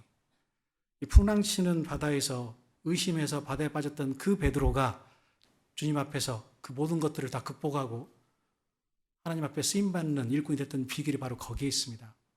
주 예수의 은혜 그리고 저를 아는 지식. 항상 은혜로우시고 옆에 계시고 우리를 지켜주시는 그 주님을 알게 된 겁니다. 디모데후서 4장은 사도 바울의 유언과 같은 성경이죠. 마지막 자신의 말씀을 남기는 거예요. 그때 모든 사람이 다 나를 떠났다라고 얘기합니다. 근데 그 중에서도 주께서 내 곁에 서서 끝까지 주께서 내 곁에 서서 거기서 힘이 나오는 거예요. 세상에서는 우리를 환영하지 않습니다. 우리가 이를 전도할 때도요. 그래도 어떤 분에게 전도를 했는데 그분이 아주 이렇게 환영하면서 환히 웃으면서 아이고 왜 이제야 말씀하세요. 언제 저를 전도해 주나 기다렸잖아요. 갑시다. 말씀 들읍시다. 그런 분 계세요? 만나보셨습니까? 그런 분 없습니다. 혹시 그렇게 되길 기다리고 전도를 주저하고 계십니까? 절대 그런 날 안 옵니다. 부딪히고 싸워야 돼요. 낭망하고 절망하고 눈물 흘려야 됩니다. 근데 그 가운데서 우리가 끝까지 주님께서 맡겨주신 일을 할 수 있는 이유는 뭡니까? 주께서 나와 함께 계시기 때문에 그러는 거예요. 주님은 우리의 연약함을 체휼하지 아니하신 분이 아니라고 히브리서 3장에 말씀하시잖아요. 우리의 연약함을 다 아십니다. 본인도 육신의 몸을 오셨기 때문에 예수님도 피곤하셨고 고나셨고 그리고 줄이셨어요. 그래서 우리의 연약함을 아셔요. 저는 그 말씀이 너무 좋더라고요. 주님은 아시는구나. 그리고 직접 동행해 주십니다. 풍랑치는 바다 가운데 고생하는 제자들을 가만두지 않으셨어요. 직접 가셔서 무리를 걸어서 그들을 안전한 곳으로 인도해 주셨잖아요. 그럼 사실은 예수님께서 이미 우리에게 그 일을 해주셨습니다. 죄와 사망 때문에 지옥으로 끌려갈 수밖에 없는 이 비참한 나를 위해서 이 땅에 친히 오셨잖아요. 모든 것을 버리고 하나님과 동등됨을 취할 것으로 여기지 아니하시고 자기를 비워 종의 형체를 가져 이 땅에 오셨고 죽기까지 복종하였음에 곧 십자가에 죽으심이라. 그 성육신이야말로 가장 확실한 주님께서 우리와 동행해 주신다는 가장 완전한 증거잖아요. 우리는 그걸 통해서 구원을 받은 사람입니다. 그렇다고 해서 그 이후에 버려두신 게 아니에요. 세상 끝날까지 너희와 함께 있으리라. 분명히 약속하셨습니다. 우리는 그걸 믿는 거예요. 그래서 요한일서 5장에 세상을 이긴 이김은 이것이니 곧 우리의 믿음이라. 그래서 믿음이 이기는 겁니다. 믿음을 가진 자, 정말 예수님 그리스도가 내 옆에 계심을 믿는 자, 나는 약하지만 주님께서 강하시기 때문에 그 주님의 능력에 힘입어서 내가 주님의 일을 해낼 수 있다라고 온전하게 받아들이는 사람, 그 사람이 나중에 이 모든 것을 극복한 베드로처럼 주님 앞에 쓰임을 받는 것이죠. 아까 말씀드린 대로 여전히 베드로의 믿음은 약했습니다. 그런데 그의 믿음이 완전하게 회복된 사건이 있었죠. 마지막으로 이제 베드로에 대해서 살펴볼 때 베드로가 만난 바다가 바로 회복의 바다입니다. 요한복음 21장으로 가보시죠.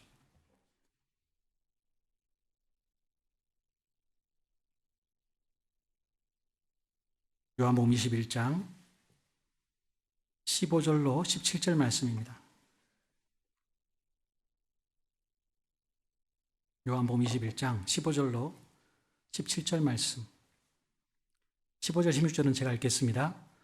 저희가 조반 먹은 후에 예수께서 시몬 베드로에게 이르시되 요한의 아들 시몬아 내가 이 사람들보다 나를 더 사랑하느냐 하시니 가로되 주여 그러하이다. 내가 주를 사랑하는 줄 주께서 아시나이다. 가라사대 내 어린 양을 먹이라 하시고 두 번째 가라사대 요한의 아들 시몬아 내가 나를 사랑하느냐 하시니 가로되 주여 그러하이다. 내가 주를 사랑하는 줄 주께서 아시나이다. 가라사대 내 양을 치라 하시고 17절 같이 읽으시죠.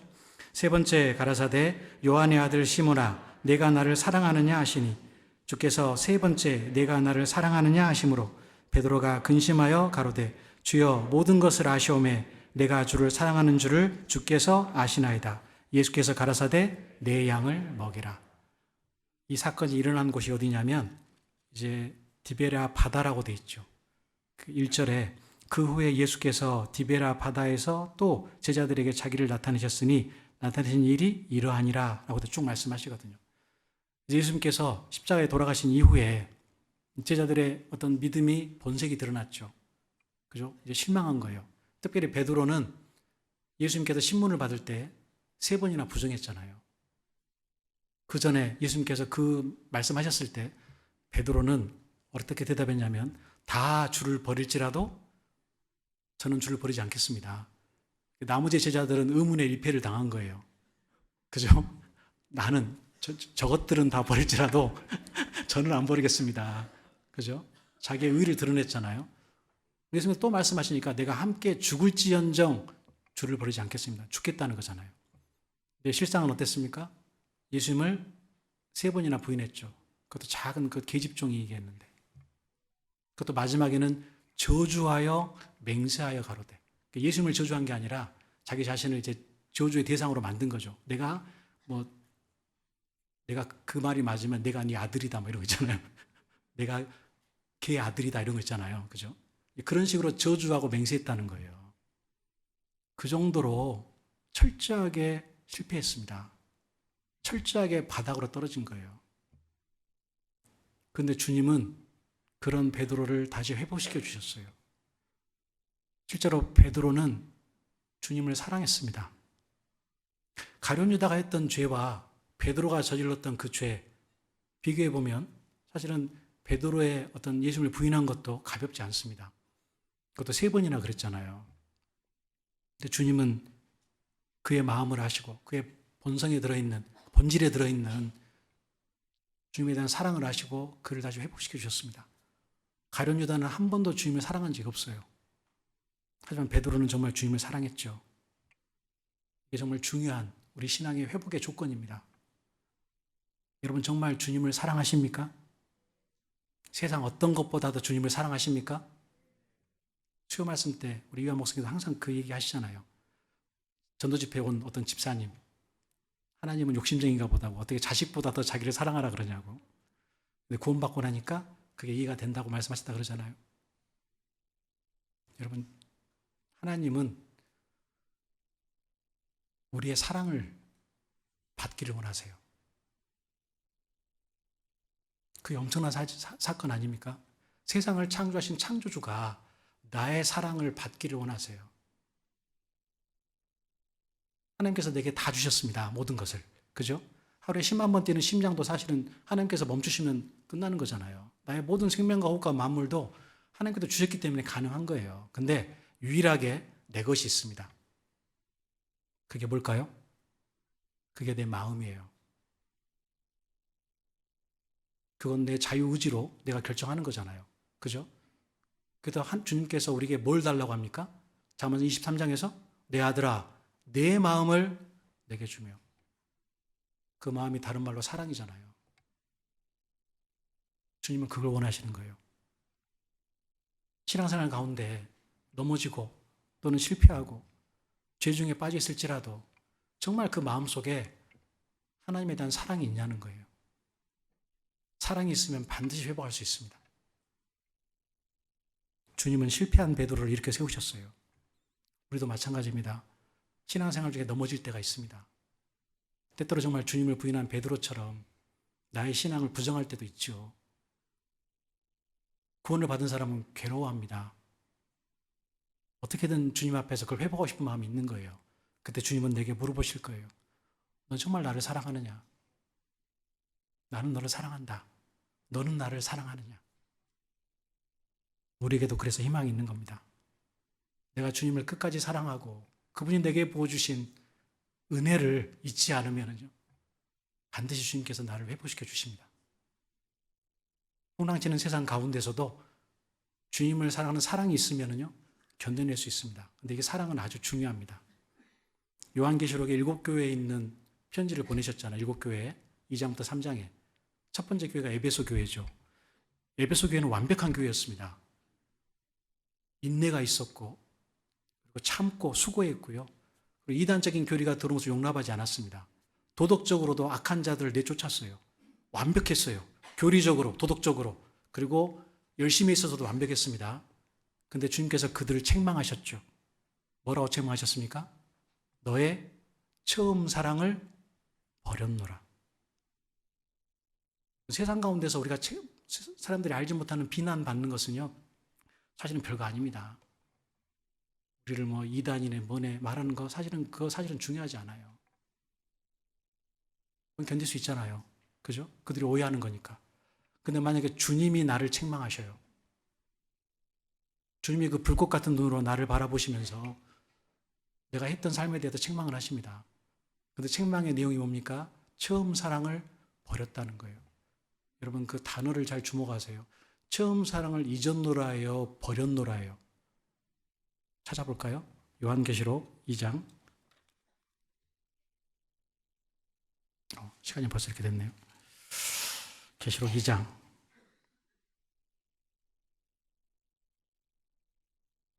4절입니다. 2장 4절 말씀 같이 읽으시죠? 그러나 너를 책망할 것이 있나니 너의 처음 사랑을 버렸느니라.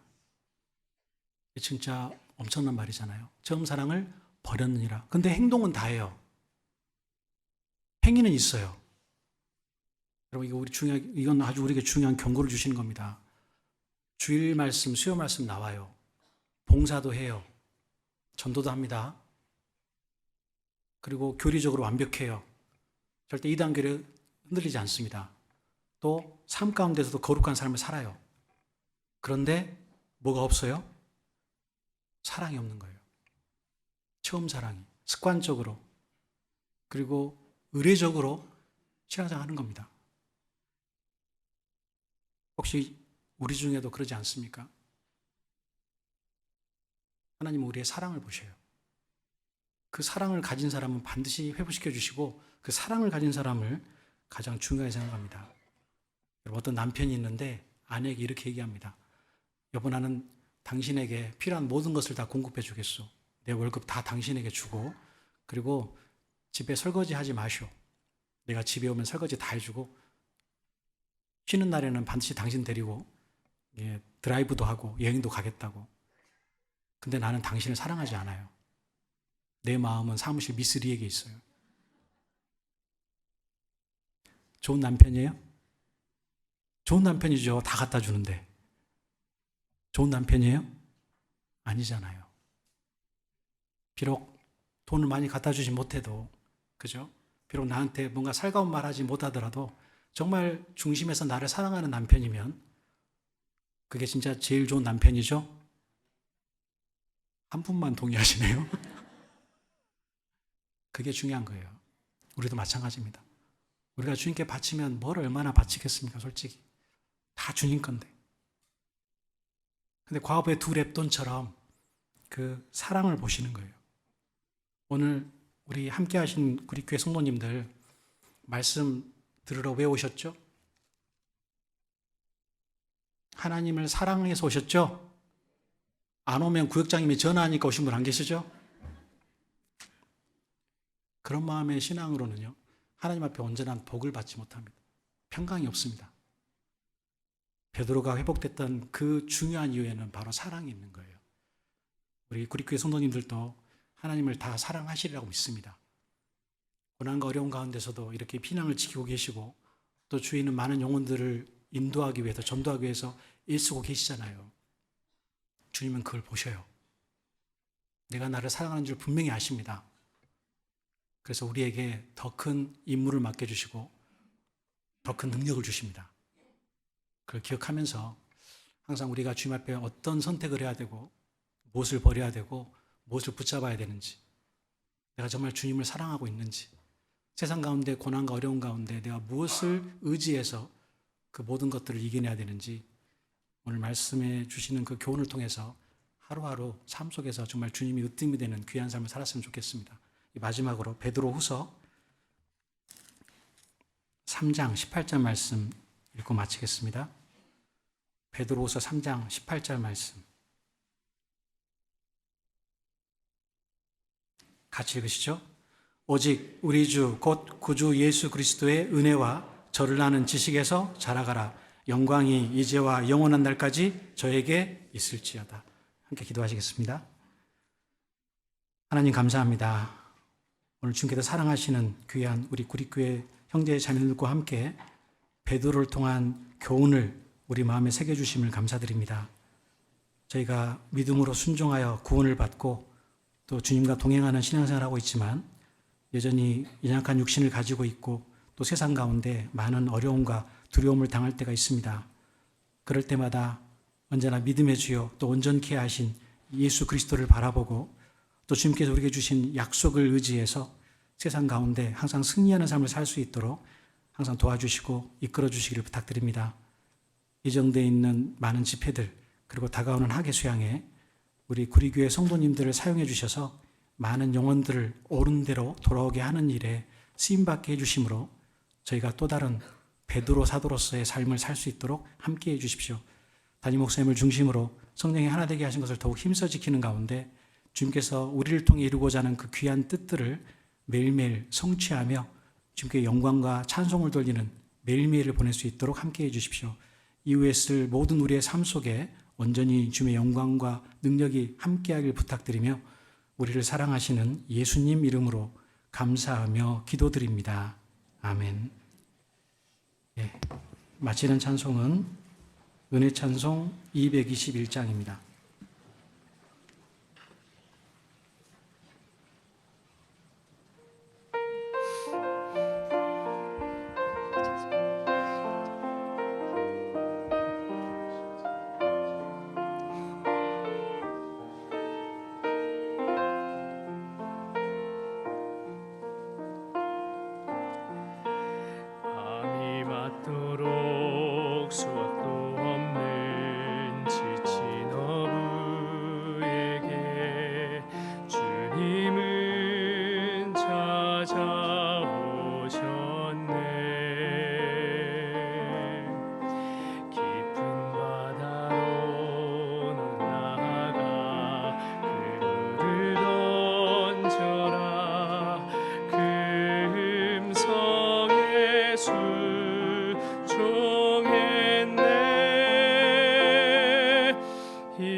성을 듣네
봉사장님 광고해 주시겠습니다.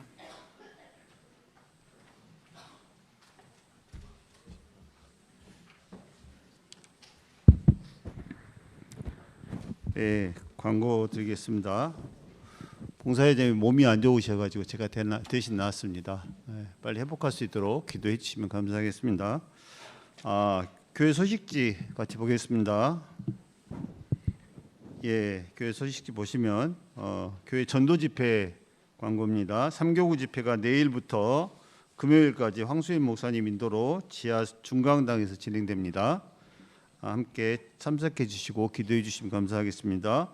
이어서 6월 29일부터 7월 3일까지 6교구 집회도 김성길 목사님 인도로 예정되어 있습니다. 같은 마음으로 기도해 주시면 감사하겠습니다. 학예 수양 일정입니다. 계속해서 학예 수양에 관련해서 광고를 하고 있는데요. 저희는 이제 이번 5차 학예 수양에 참석하게 되었습니다. 그래서 목포권, 익산권, 구리권, 순천권, 울산권 이렇게 해서 8월 1일부터 8월 4일까지 학예 수양에 참석할 계획입니다. 그래서 이번에 학예 수양에는 특히나 월요일, 화요일까지 제가 계획이 돼 있기 때문에 미리 좀 기도하셔가지고 꼭 전일 참석할 수 있도록 이렇게 기도하시고 참석하시면 좋겠습니다.